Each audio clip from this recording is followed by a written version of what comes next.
everyone, welcome back to another edition of the SBK Betting Podcast. It's the first edition of September, I think, as we head into the latter stage of the flat turf season, and I know that Ross chomping at the bit as we're getting that a little bit closer to the jumps action as well. But before that, we have got some mouth-watering action this weekend. I just adore this Irish Champions Festival, as they now call it.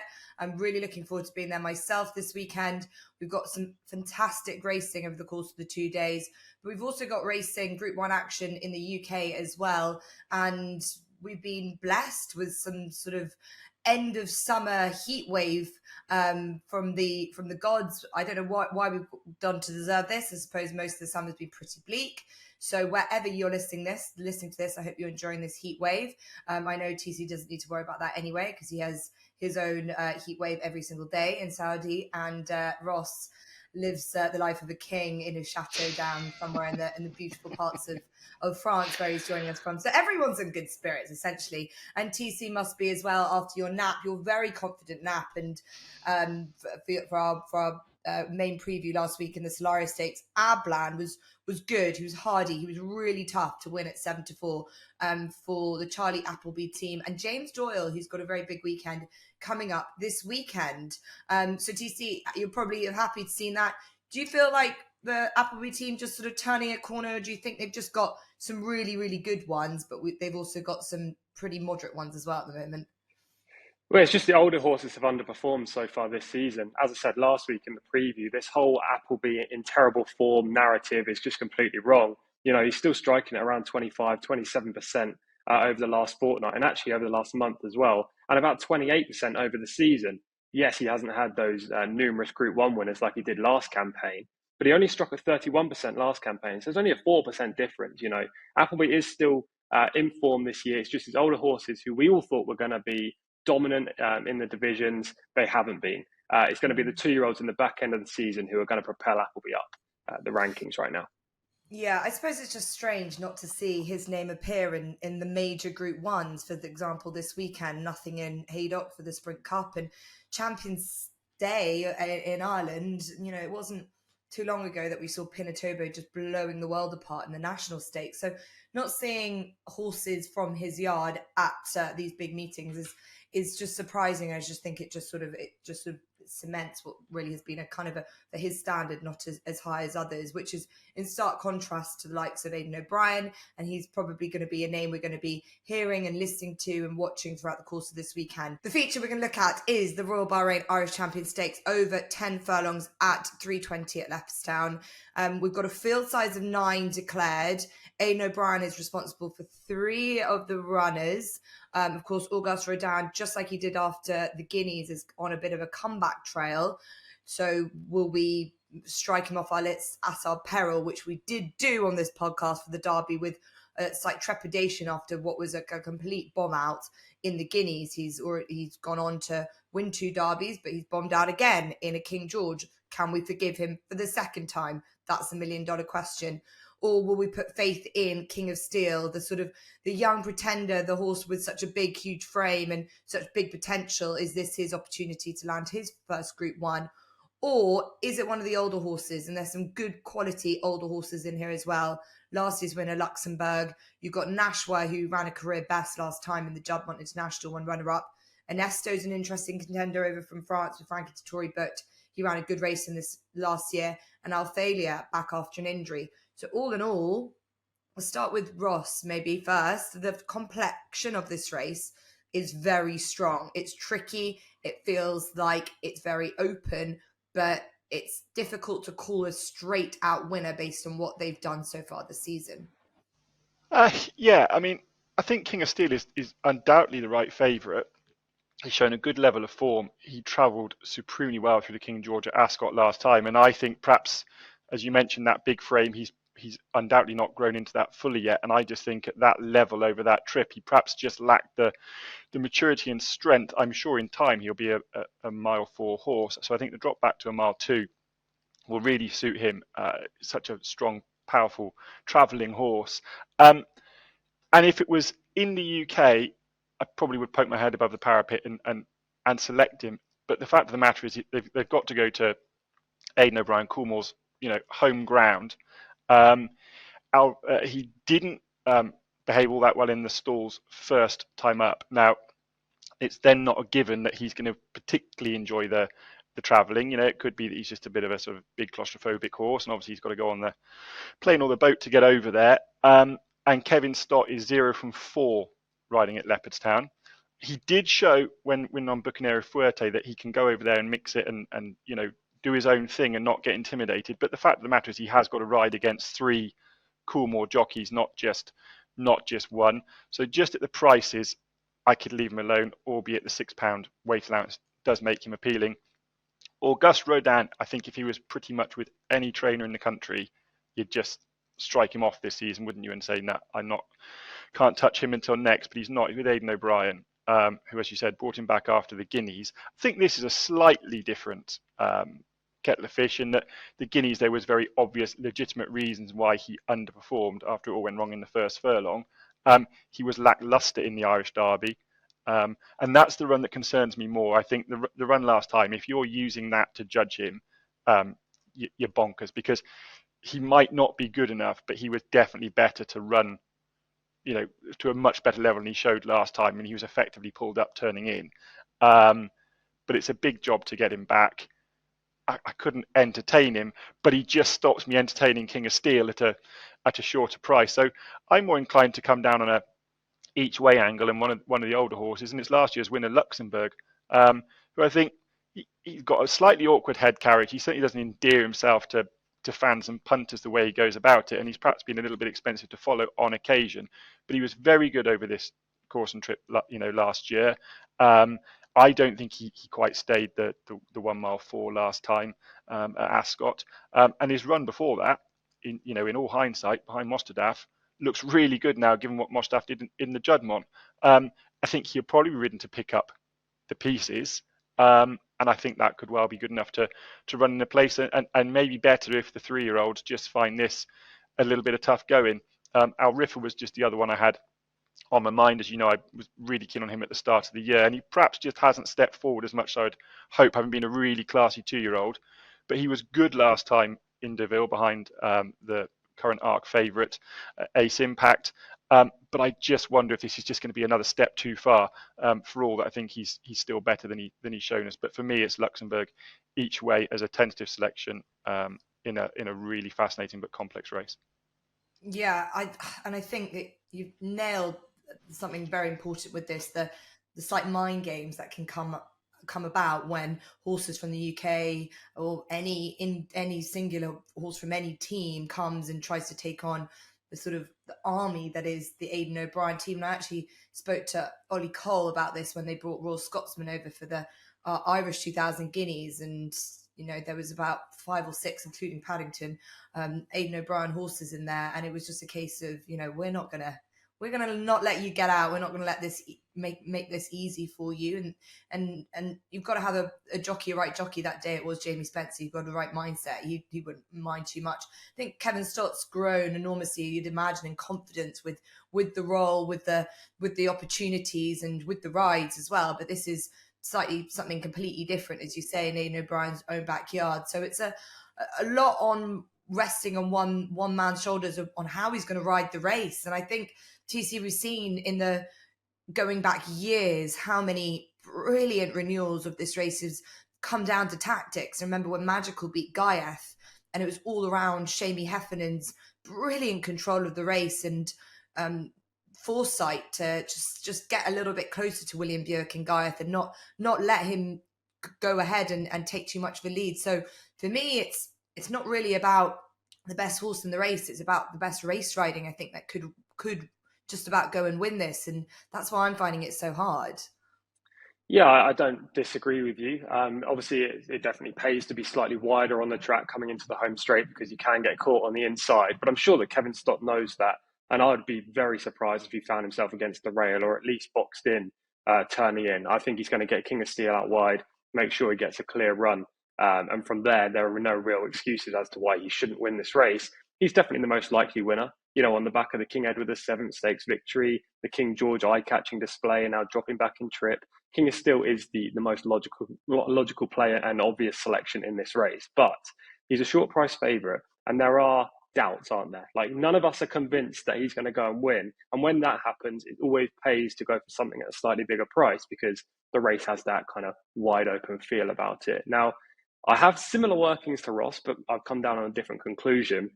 Insofar as I don't really like the older horses in this race.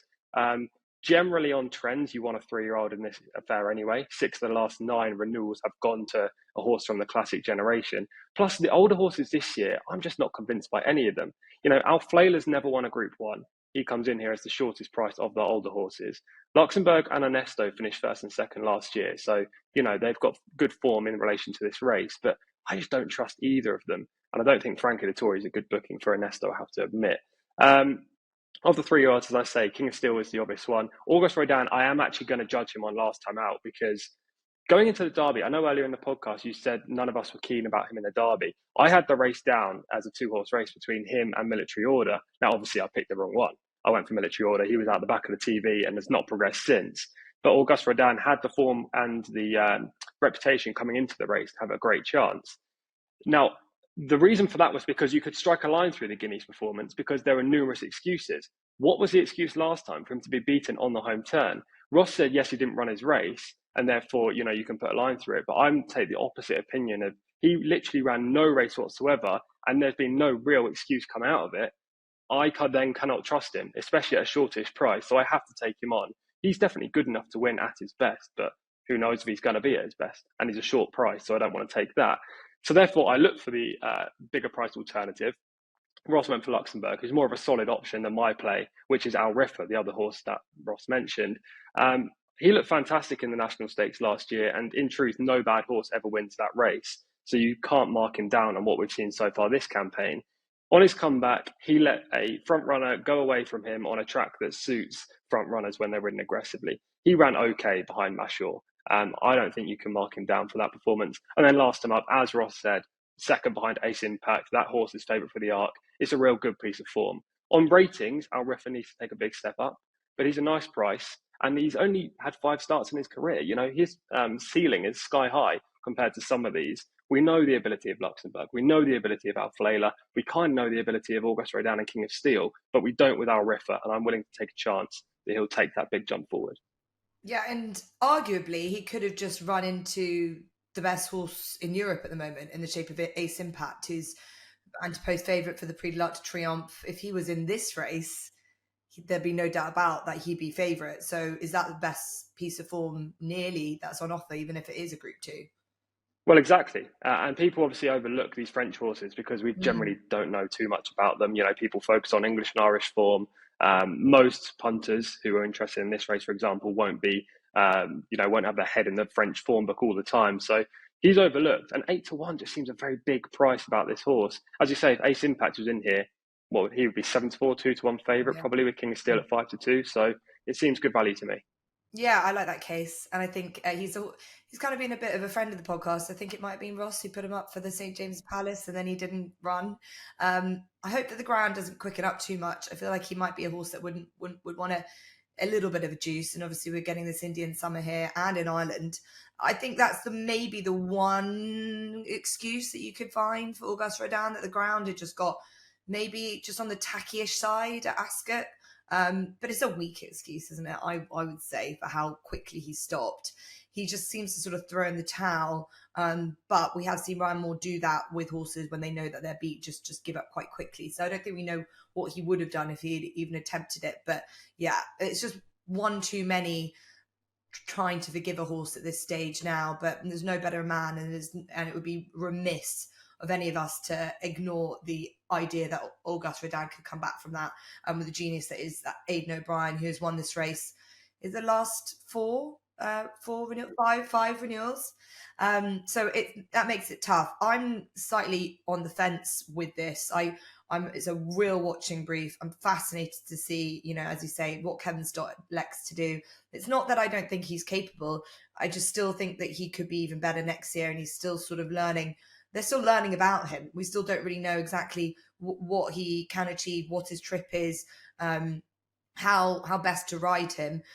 He's so unexposed that coming into throwing in this deep end against horses that might be just a little bit more sort of able to go through with the race setup as it is, and as you say, traveling as well. It's just there are too many variables. I, as mentioned, not entirely certain. They've got no massive opinions, but there's one older horse, TC, that you didn't mention, and that was Nashwa. She, I thought she ran a career best in the Juddmonte International last time, and I wasn't entirely sure if it was the right trip for her. Slightly not certain if she's a miler or a 10 furlong horse. I think we've said before on this podcast that she can pick what mood she's in a little bit. And it's what Nashwa's going to turn up.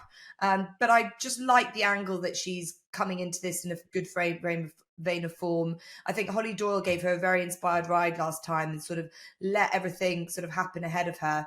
And if it does get a little bit messy tactically out in front, I think Holly will be quite happy knowing her so well, just sort of let that all pan out and she can sort of make her challenge and hopefully, as we know, not get too boxed in. Not too entirely sure Holly Doyle's stats at Leopardstown, but she just knows Nashwa so well.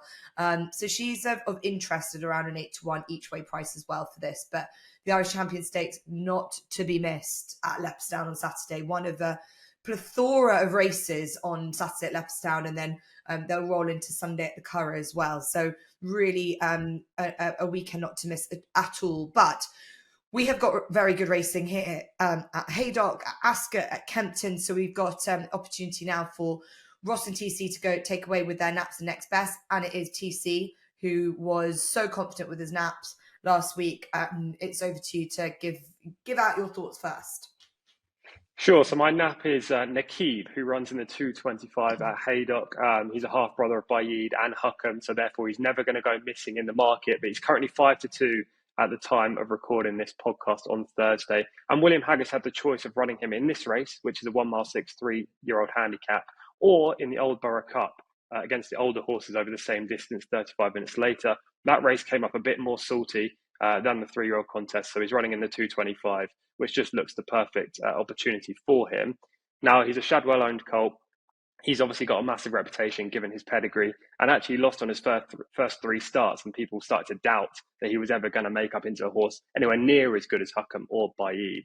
Obviously, that's a pretty lofty standard to try and match. But he did actually run second to a horse called Middle Earth on his penultimate run in a novice event. People were disappointed that he lost that race, but Middle Earth has subsequently come out and won the Melrose in blistering fashion at York, showcasing a real high change of gear. And he looks a talented performer, now rated 102 and open to loads more progression. So that gave the form a good boost. Nakib then ran out again last time at Kempton in a really weak novice, just trying to get his head in front. And he did so with a bloodless effort, winning by 10 lengths. The handicap has given him a mark of 100, which if you put that, compare that to Middle Earth's 102 currently, I think that's fair enough. You know, only a nose separated them on their penultimate start at Newmarket. And I just think the extra 2 furlongs will see a new horse. So Nakib in the 225 at Haydock is another confident selection. And then the next bet is going to be First View in the 210 at Kempton. It's the London Mile Series final.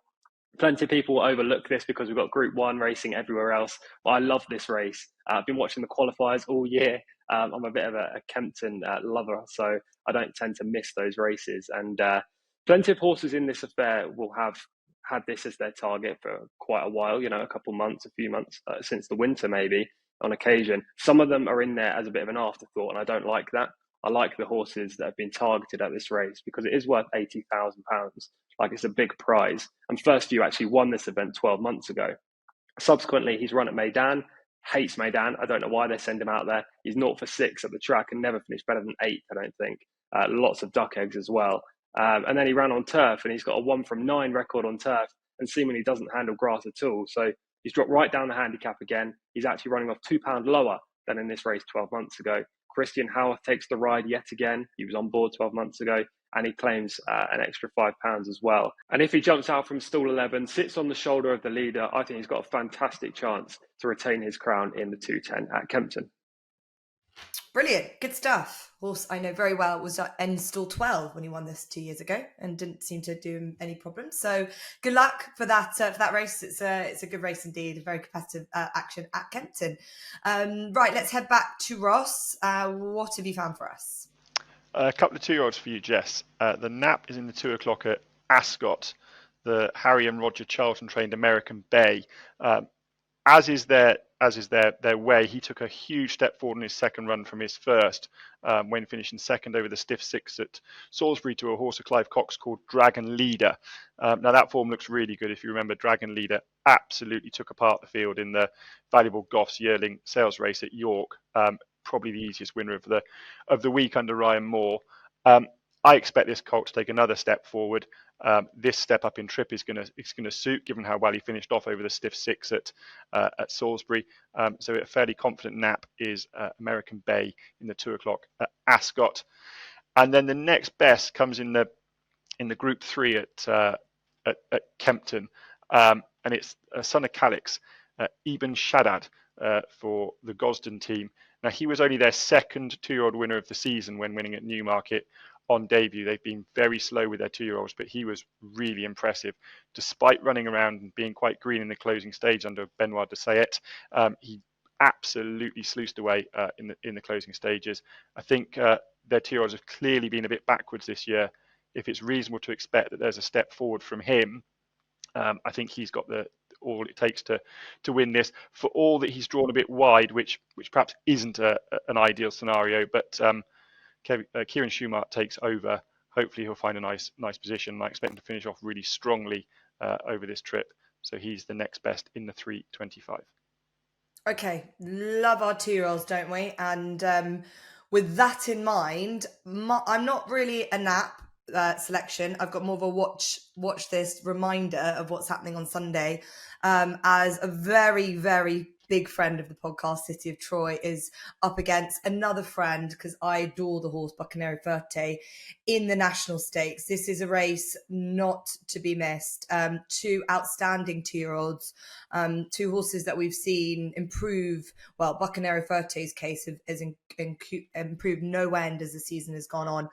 One's a Group 1 winner already. One is on the cusp of being a Group 1 winner. I believe City of Troy will beat Buccanero Forte, but I think it's a brilliant renewal, and it's wonderful when you see 2 horses from different yards, different set of owners who've got so much fire in their belly to have horses of this level.